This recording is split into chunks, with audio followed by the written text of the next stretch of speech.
হিজরি সনের জন্মই হয় নাই, অথচ 10ই মহরমের দিনে 2500 নাম না জানা নবীদের শুভ জন্মদিনটি দেখতে পাই। কি চমৎকার দেখা গেল! উমাইয়া আব্বাসীয় রাজবংশ চলে এলো।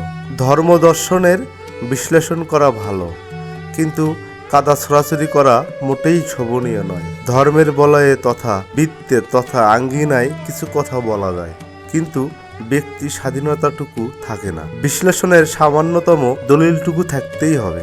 আমি দেখেছি, চোখের দেখা নয়, মনের দেখাই বলছি, কেমন করে উমাইয়া আব্বাসীয় রাজবংশ হাদিসের নামে উদ্ভট তথা গাঁজাখুরি কথা আমাদের পাতে তুলে দিয়েছে। হিজরি সনের জন্মই হয় নাই, অথচ 10ই মহরমের দিনে 2500 নাম না জানা নবীদের শুভ জন্মদিনটি দেখতে পাই। নবীদের নাম নাই, অথচ কেমন করে 2500 নবী মহরম মাসে জন্মগ্রহণ করেন? হিজরি সনের জন্মই হয় নাই, অথচ মহরম মাসটি কেমন করে আসলো? এরকম উদ্ভট গাঁজাখুরি গল্পটিকেও হাদিসের নামে আমাদের সামনে তুলে ধরেছে। এরকম ভাবে কত কিচ্ছা কাহিনী যে তুলে ধরেছে, যাহা আমাদের প্রচণ্ডভাবে ভাবিয়ে তোলে।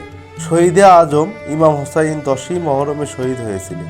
এই শাহাদতের দিবসটিতে আমরা যাতে দুঃখ না পাই, তার জন্য এই আজব গাঁজাখুরি কথাগুলো হাদিসের নামে চালিয়ে দেওয়া হয়েছে। চেরাগে জান শরীফ, ডাক্তার বাবা জাহাঙ্গীর বা ইমান আল সুরেশ্বরী।